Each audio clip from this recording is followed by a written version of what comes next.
Hello दोस्तों, नमस्कार। आज हम आप सभी को अनसॉल्व पेपर हल करवाएंगे।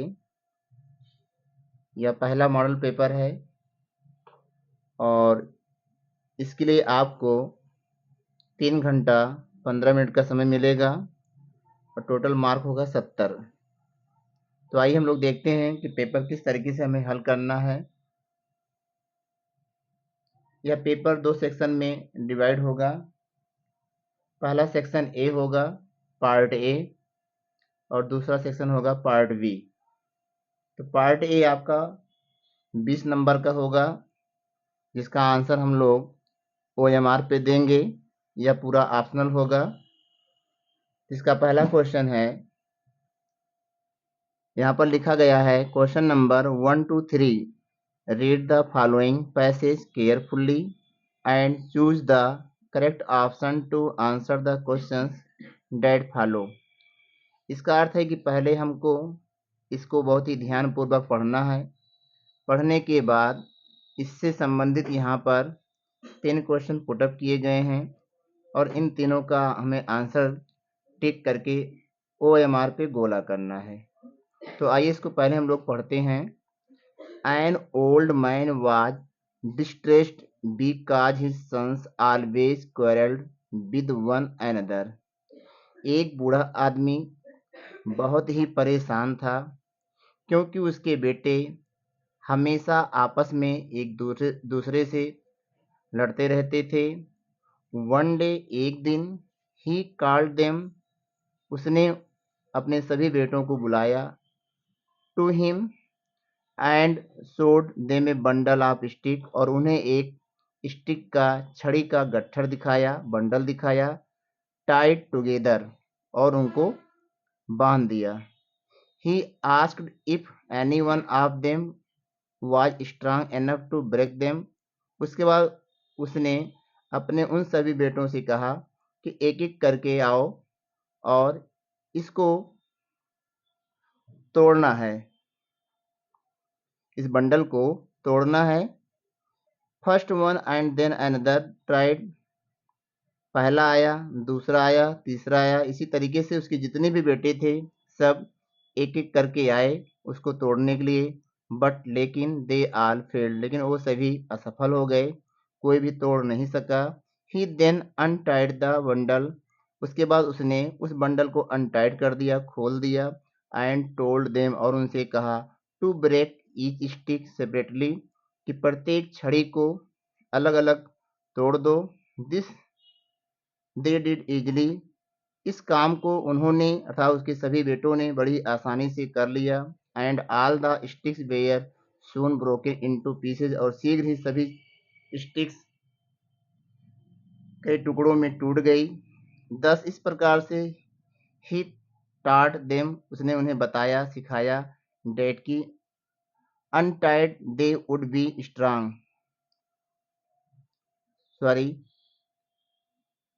ही taught them that united they would be strong, उसने उन सभी को बताया, अपने सभी बेटों को बताया कि अगर हम संगठित रहेंगे तो मजबूत रहेंगे। बट लेकिन डिसयूनाइटेड, लेकिन अगर हम असंगठित रहेंगे, they would always be weak, तो हम लोग हमेशा कमजोर रहेंगे। इस स्टोरी के माध्यम से उसने एकता में कितनी ताकत होती है उसको बताया। अब इसका क्वेश्चन है, an old man was distressed because, एक बूढ़ा आदमी परेशान था क्योंकि, तो क्योंकि इसका आंसर होगा his sons always quarrel with one another, कि उसके सभी बेटे हमेशा एक दूसरे से लड़ते रहते थे। इसलिए पहले क्वेश्चन का ऑप्शन डी राइट हो जाएगा। सेकंड क्वेश्चन है, an old man was distressed, it means he was, एक बूढ़ा आदमी परेशान था, इसका क्या मतलब है? हैप्पी, सैड, एंग्री, मैड, तो यहाँ पे ऑप्शन बी राइट हो जाएगा, सैड, दुखी रहता था इस बात को लेकर के कि उसके सभी बेटे आपस में रोज डेली लड़ते रहते हैं। इस बात को लेकर वो काफ़ी परेशान रहता था। तीसरा क्वेश्चन है which word in the passage opposite of weak. इस पैसेज में वीक शब्द आया है, इसका अपोजिट पूछ रहा है, तो वीक मीन्स कमजोर होता है, इसका अपोजिट विलोम होगा स्ट्रांग, इसलिए ऑप्शन सी। तो आप लोगों ने देखा पहले क्वेश्चन का ऑप्शन डी राइट है, सेकंड क्वेश्चन का ऑप्शन बी राइट है और थर्ड क्वेश्चन का ऑप्शन सी राइट है। अब अगला क्वेश्चन है question number 4 to 8। Choose the correct option to answer the following questions. यहाँ पे हमें 4 विकल्प दिए गए हैं, इनमें से हमें एक विकल्प को टिक करके OMR पे गोला करना है। पहला क्वेश्चन कह रहा I am proud dot dot my students. यहाँ पे खाली स्थान पे हमको भरना है, तो प्राउड के साथ हमेशा आपका यूज करते हैं। I am proud of my students. अगला क्वेश्चन है, यहाँ पे हमको वर्ड को ऑर्डर में करना है जिससे कि एक सेंटेंस बन जाए। Rearrange the following word clusters to make a meaningful sentence. इसका जो है ऑप्शन सी, सॉरी सी नहीं, ऑप्शन डी इसका राइट होगा। Some children love to share their toys. कुछ बच्चे अपने खिलौनों को शेयर करना पसंद करते हैं, तो ऑप्शन डी। उसके बाद no sooner did he reach the college dash the bell rang. तो नो सूनर वाले वाक में हमेशा हम लोग देन का यूज करते हैं, THAN का यूज करेंगे, इसलिए ऑप्शन डी राइट हो जाएगा। यहाँ पे हमें ध्यान देना है, एक वर्ड यहाँ पे है देन और दूसरा यहाँ पे है देन, तो हमको THAN वाला यूज करना है, देन का यूज करेंगे ना कि देन का। सातवां क्वेश्चन कह रहा है कि which of the following words is miss spelled. यहाँ पे 4 वर्ड दिए गए हैं, इसमें हमें बताना है कौन सा वर्ड गलत है।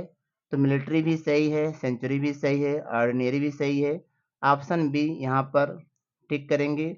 यह स्पेलिंग हमारा टेम्पोररी गलत है, इसकी स्पेलिंग। आठवां क्वेश्चन कह रहा who one who can not speak is. जो बोल नहीं सकता है उसे क्या कहते हैं। तो डम मीन्स गूंगा, ब्लाइंड मीन्स अंधा, डीप मीन्स बहरा, लैम मीन्स लंगड़ा। तो जो बोल नहीं सकता उसको हम लोग गूंगा कहते हैं, इसलिए यहाँ पर क्वेश्चन नंबर 8 के लिए ऑप्शन ए को टिक करेंगे। अगला क्वेश्चन कह रहा है 9 to 10। Read the passage given below, choose the correct option to answer the question that follow. यहाँ पर भी एक पैसेज आया हुआ है और यह पैसेज हमारे प्रोज का किसी एक लेसन का पार्ट है। इसको हमें पढ़ना है, पढ़ने के बाद जिस तरीके से हम लोगों ने अनसीन पैसेज को सॉल्व किया ठीक उसी तरीके से इसको भी करना है। पढ़ने के बाद हमको देखना है कि कौन सा ऑप्शन हमारा राइट होगा। तो यह चैप्टर हम लोग पढ़ चुके होंगे। पहला क्वेश्चन इसका है complete the sentence by choosing the correct option. यहाँ लिखा the town was from village village. Valley के गांव से टाउन कितना दूर था ये हमको बताना है। तो यहाँ पर लिखा the town was 6 meals from her village, तो यहाँ पर 6 मील, ऑप्शन बी को राइट करेंगे। हमें प्रत्येक आंसर को कहीं ना कहीं इस पैसेज में हमको मिल जाता है। इस तरीके से हमें चाहे वो सीन पैसेज हो या अनसीन पैसेज हो, एक दो बार हमें बहुत ही ध्यानपूर्वक उसको पढ़ना चाहिए, उसके बाद सारे आंसर अपने आप क्लियर हो जाते हैं। इसके लिए हमें ज़्यादा परेशान होने की ज़रूरत नहीं है। अगला क्वेश्चन कह रहा है the fair of the bus was. बस का किराया कितना था, इसको एक बार हम लोग फिर देखेंगे, जरूर कहीं ना कहीं होगा, किराए के बारे में पूछ रहा है।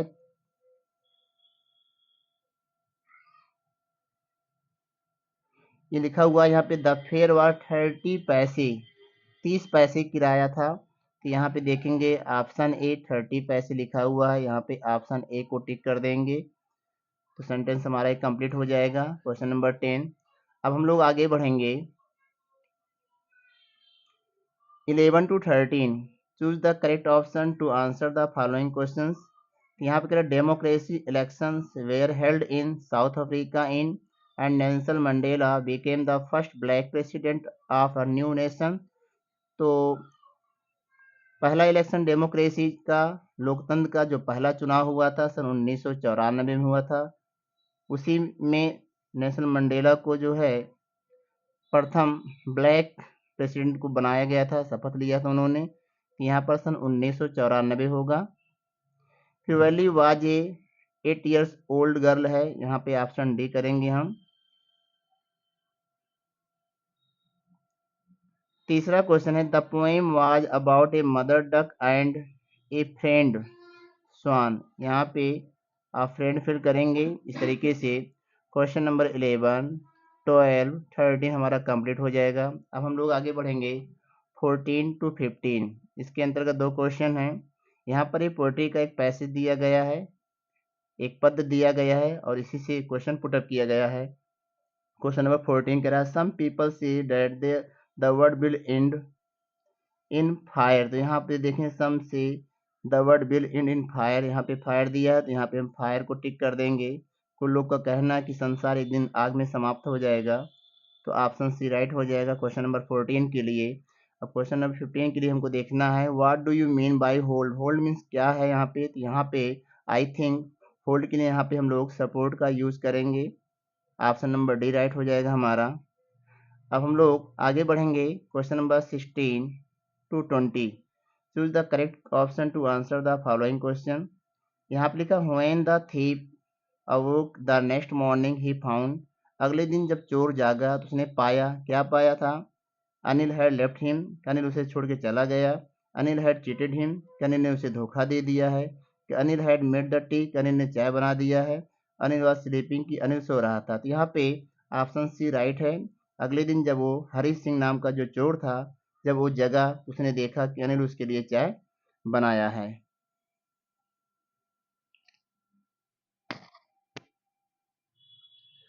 Question number 17, eight Harvard medical school Richard Ebright began experiment because he wanted to prove the reaction। तो क्वेश्चन नंबर 17 के लिए ऑप्शन सी को टिक करेंगे।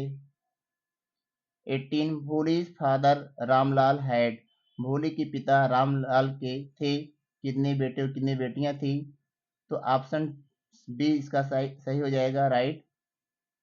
क्वेश्चन नंबर 18 के लिए 2 sons and 5 daughters, रामलाल के 2 बेटे और 5 बेटियां थी, इसलिए क्वेश्चन नंबर 18 का ऑप्शन बी को हम टिक करेंगे।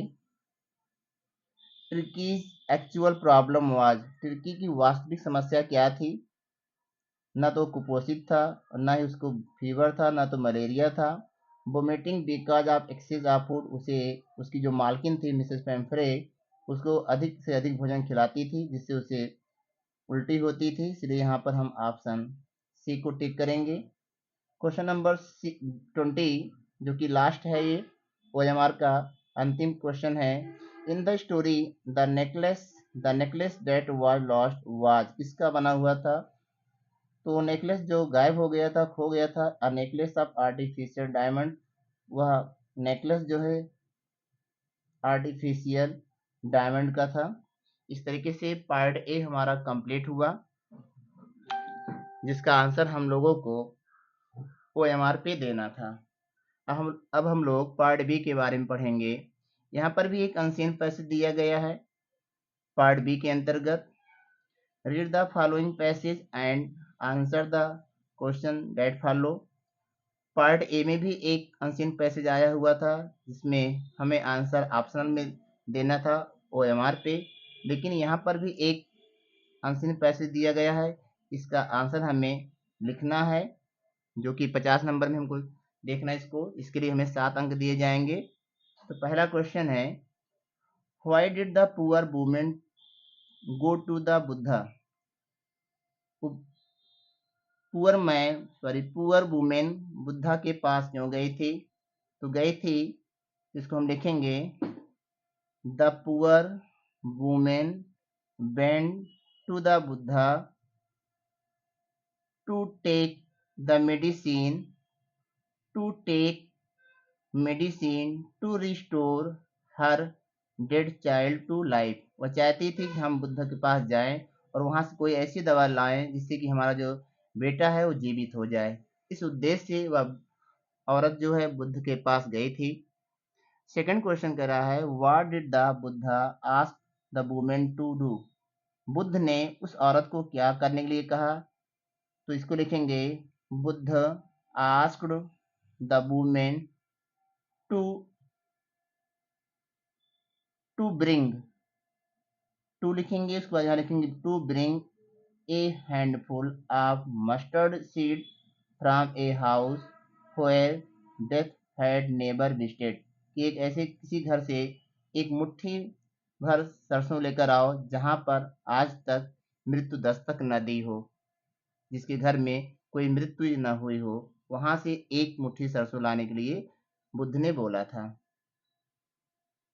तीसरा क्वेश्चन कह रहा है, ये भी 2 नंबर का मिलेगा, इसके लिए भी 2 नंबर हमें मिलेंगे। What were the sad reply the people gave her, जब वो गांव में गई सरसों को लाने तो वहां के लोगों ने क्या प्रतिक्रिया दी?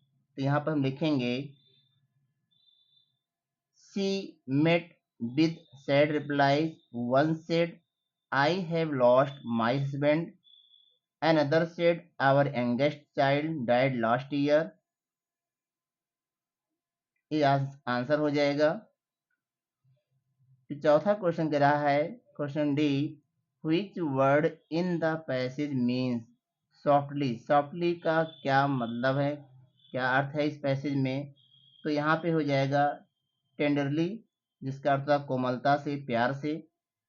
इस तरीके से पार्ट बी का पहला क्वेश्चन कंप्लीट हुआ। उसके बाद दूसरा क्वेश्चन है राइटिंग का, जहाँ पे हमको एप्लीकेशन अथवा लेटर में कोई एक लिखना है, एक लेटर आता है और एक एप्लीकेशन आएगा, और दोनों में से किसी एक को लिखना है, जिसके लिए हमें 4 अंक मिलेंगे। फिर तीसरा क्वेश्चन आ जाएगा राइट अ रिपोर्ट ऑन, एक रिपोर्ट लिखने के लिए आएगा, टॉपिक दिया जाएगा, जैसे यहाँ पर दिया अ बिजी मार्केट, इसके लिए हमें 80 से 100 वर्ड में इसको लिखना है, साथ में इसके हिंट भी दिया है। अथवा write an article a visit to a zoo, एक एस्से लिखने के लिए आएगा, इसके लिए भी हमें यहाँ पर हेडलाइन दिया गया है, इसके लिए भी हमें 6 अंक मिलेंगे। तो अथवा करके दिया है, जो आपको अच्छा लगे, जिसकी तैयारी आपकी अच्छी हो, उसी को आप लोग लिखें, जिससे कि हमें अच्छे से अच्छे अंक एग्जाम में मिल सकें। उसके बाद ग्रामर है, ग्रामर के लिए यहाँ पर 6 नंबर हमको मिलेंगे, 2 नंबर नरेशन का, 2 नंबर वॉइस का और 2 नंबर पंक्चुएशन का। तो यहाँ पे पहला है narration, my friend said to me please lend me your book today, यह इम्परेटिव सेंटेंस है, इसको लिखेंगे my friend requested me to lend him my book that day, indirect में चेंज हो गया, इसके लिए 2 अंक मिलेंगे। उसके बाद वॉइस को चेंज करना है, एक्टिव वॉइस है, पैसिव बनाना है, पास्ट इंडिफिनिट है, लिखेंगे I was helped by her. तीसरा यहाँ पे सी है, पंक्चुएशन करना है, या सेंटेंस हम लोग डायरेक्ट में बनाएंगे। मोहन सेड टू सोहन, तो पहले मोहन का यम कैपिटल में लिखेंगे, सोहन का यस कैपिटल में लिखेंगे, फिर यहाँ लगाएंगे कामा, कामा लगाने के बाद फिर इन्वर्टेड कामा स्टार्ट करेंगे ऊपर, फिर डू को कैपिटल लेटर में लिखेंगे, डी को do you know that Lucknow, Lucknow का यल कैपिटल में लिखेंगे, is the capital of Uttar Pradesh, Uttar Pradesh का उत्तर का यू और प्रदेश का पी भी कैपिटल में लिखेंगे, और अंत में लगाएंगे full stop, sorry full stop नहीं लगाएंगे, यहाँ पे हम लगाएंगे क्वेश्चन मार्क, क्वेश्चन मार्क लगाने के बाद इन्वर्टेड कामा हमें क्लोज कर देना है। इस तरीके से हमें 2, 2, 4, 2, 6 नंबर ग्रामर से मिल जाएंगे। अगला क्वेश्चन है डी, जिसका हमें ट्रांसलेशन करना है इंग्लिश, हिंदी से इंग्लिश में। फिर आप भारत एक विकासशील देश है, इसको लिखेंगे India is a developing country, यह तेजी से उन्नत कर रहा है, it is growing very fast. उसके बाद बढ़ती जनसंख्या, इंक्रीजिंग पॉपुलेशन एंड कॉस्ट या प्राइसेस आर बिग प्रॉब्लम्स,